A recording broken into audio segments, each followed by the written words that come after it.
श्री राम कथा महोत्सव का समापन कार्यक्रम में सीएम योगी आदित्यनाथ मौजूद रहे। स्वामी राम भद्राचार्य कार्यक्रम में मौजूद। सेवा अस्पताल परिसर में श्री राम कथा कार्यक्रम। सीएम योगी ने कहा, भगवान राम हमारे आदर्श हैं। 500 साल बाद राम मंदिर बना, लंबे समय तक चला मंदिर आंदोलन। राम के नाम से हर समस्या का समाधान होता है। जीन्स और टी शर्ट में दिखे अखिलेश यादव, समर्थकों ने इंटरनेट पर वायरल किया वीडियो।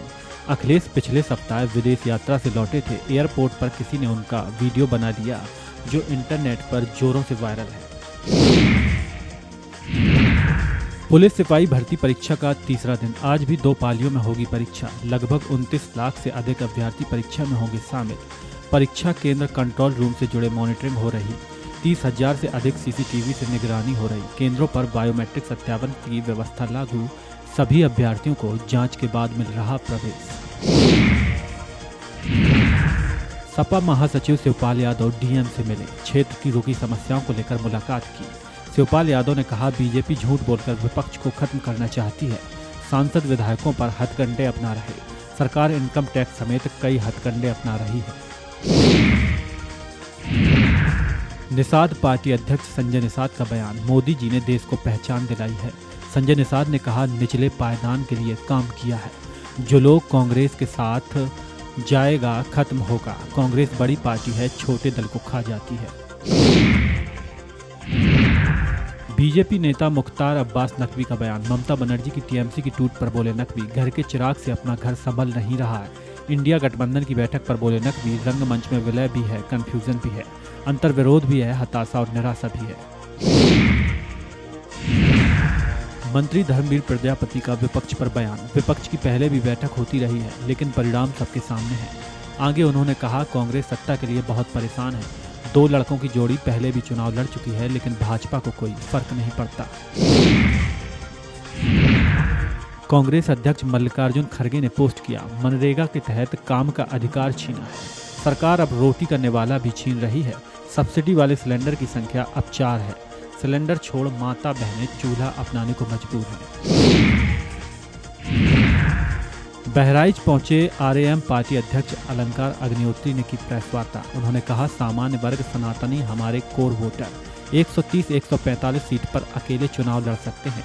कॉकरोच जनता पार्टी को बताया भाजपा की सी टीम। डाकघर में ड्यूटी पर पति की मौत हो गई है।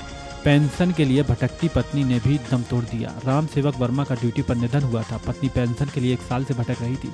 पत्नी राधा रानी की भी मुख्य डाकघर में मौत। 11 माह पेंशन के लिए दौड़ी, नहीं मिली पेंशन। कार्यालय सहायक पर उत्पीड़न का आरोप। बीजेपी प्रदेश अध्यक्ष पंकज चौधरी का बड़ा बयान। अखिलेश समाजवाद का नाम लेने से कतरा रहे हैं। उनके शासनकाल में भ्रष्टाचार, गुंडागर्दी थी। आगे उन्होंने कहा, इसलिए समाजवाद बोलने से कतरा रहे हैं। डरते हैं लोग को वो सब याद ना आ जाए। वैश्विक संकट के बावजूद भारत में महंगाई कम। इंडिया गठबंधन की बैठक पर भाजपा सांसद दिनेश शर्मा ने कहा, इनकी नीति और नियति अच्छी नहीं है। न इंडिया गठबंधन का नाम की कोई चीज रहेगी और न ही वो लोग किसी मुद्दे पर एक होने वाले हैं। वो जनता को भ्रमित नहीं कर सकते। इंडिया गठबंधन का कोई भविष्य नहीं है। समाजवादी पार्टी के चीफ अखिलेश यादव के बयान पर डिप्टी सीएम ब्रजेश पाठक ने कहा, क्या उन्होंने कभी बाबरी मस्जिद के लिए जमा हुए चंदे के बारे में कोई सवाल पूछा है? ऐसी बातें सनातन संस्कृति के प्रति उनकी सोच दिखाती हैं। वे सिर्फ तुष्टीकरण की राजनीति, वोट बैंक की राजनीति करते हैं। उनका भारतीय संस्कृति से कोई लेना देना नहीं है। महाराष्ट्र समाजवादी पार्टी अध्यक्ष अबू आसिम आजमी ने समाजवादी पार्टी के प्रमुख अखिलेश यादव के बयान पर कहा, अखिलेश यादव ऐसे ही कोई बात नहीं बोलते। उनके पास कोई अच्छी जानकारी होगी तभी वह बोलते हैं। और राम मंदिर एक पूजा स्थल है, उसका सम्मान होना चाहिए, लेकिन वहाँ पर चोरी हो रही है। उसको सिर्फ राजनीति के लिए उपयोग किया जा रहा है। मैं समझता हूँ कि ये बिल्कुल ठीक नहीं है। देश के लोगों को देखना चाहिए, इन्हें राम मंदिर से प्यार नहीं, इनको सिर्फ इनका उपयोग राजनीति में करना है। निशांत कुमार के लिए एमएलसी नामांकन दाखिल करने पर केंद्रीय मंत्री ललन सिंह ने कहा, निशांत पार्टी के नेता हैं, उन्होंने नामांकन दाखिल किया है। उसके पहले वे मंत्री परिषद में शामिल हुए, अब आगे बढ़ाएंगे। संगठन को एकजुट कर रहे हैं। कैबिनेट मंत्री अनिल राजभर का बयान। सपा के आरक्षण की लूट के आरोप पर कैबिनेट मंत्री अनिल राजभर का बयान। मंत्री अनिल राजभर ने समाजवादी पार्टी को दी चुनौती, मेरे साथ तर्क करें, मैं साबित करूंगा इनकी सरकार में पिछड़ों के साथ बेईमानी हुई है। इनकी सरकार में 80% से ज़्यादा एक जाति विशेष लोगों को सरकारी नौकरी दी गई। सबसे ज़्यादा छल सपा की सरकार में पिछड़ों के साथ हुआ है। केंद्रीय मंत्री गिरिराज सिंह ने इंडिया गठबंधन की बैठक पर कहा, मल्लिकार्जुन खड़गे क्या कहेंगे, 25 नहीं वे 50 दलों को मिला लें। ये लोग वंशवाद के पोषक हैं। खुद राष्ट्रीय अध्यक्ष बेटा उप मुख्यमंत्री राहुल गांधी राष्ट्रीय नेता गांधी परिवार से निकलेंगे नहीं। कांग्रेस अकेले प्रधानमंत्री मोदी से मुकाबला नहीं कर सकती। केंद्रीय मंत्री शिवराज सिंह चौहान ने कहा, पश्चिम बंगाल के मुख्यमंत्री शुभेंदु अधिकारी को मैं बहुत बधाई देता हूं और कृषि और ग्रामीण विकास मंत्री के नाते उन्हें धन्यवाद देता हूं। कई योजनाओं का लाभ पश्चिम बंगाल को मिल सकता था, लेकिन कई योजनाएं पश्चिम बंगाल की सरकार ने शुरू ही नहीं की। इतने घोटाले किए, वहां सड़कें ठीक से बने, खेती की संभावनाओं आदि को लेकर रोड मैप तैयार किया जाएगा।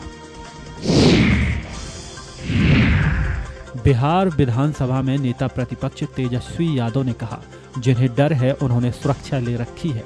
हमें किसी बात का डर नहीं है। जनता हमारे साथ है, हमारे कार्यकर्ता बहादुर हैं। सही समय आएगा और सबको जवाब मिलेगा। मुख्यमंत्री बनने के बाद भी सम्राट चौधरी की सोच कोई परिवर्तन नहीं आया है। सम्राट चौधरी भले ही मुख्यमंत्री बन गए हों, लेकिन वे चीफ मिनिस्टर नहीं हैं, वे चीफ मिनिस्टर हैं। वे अहम मुद्दों से ध्यान भटका रहे हैं। भाजपा सांसद जगदम्बिका पाल ने कहा, यह भारत की जनता का आशीर्वाद है। प्रधानमंत्री मोदी देश के सबसे लंबे समय तक सेवा करने वाले प्रधानमंत्री बनने जा रहे हैं। पिछले 12 वर्षों में वे बिना रुके, बिना थके और बिना एक दिन की छुट्टी लिए काम करते रहे हैं। आज भारत विकास की ऊंचाइयों को छू रहा है। आज भारत दुनिया की चौथी सबसे बड़ी अर्थव्यवस्था बन चुका है। आज हमारी दुनिया में सबसे तेजी से बढ़ती हुई अर्थव्यवस्था है। प्रधानमंत्री मोदी ने देश की जनता के भरोसे को पुख्ता किया है। उत्तर प्रदेश के उप मुख्यमंत्री केशव प्रसाद मौर्य ने कहा, यह टीएमसी उनकी पार्टी की आंतरिक समस्या है, लेकिन मैं यह मानता हूं कि जिसकी पार्टी की कोई विचारधारा नहीं होती और कोई विजन नहीं होता, उनका यही हाल होता है। उन्होंने आगे कहा, मैं इतना ही कहूंगा कि सपा, कांग्रेस, बसपा सब मिलकर लड़ें या अलग अलग लड़ें, तब भी कमल खिलने जा रहा है।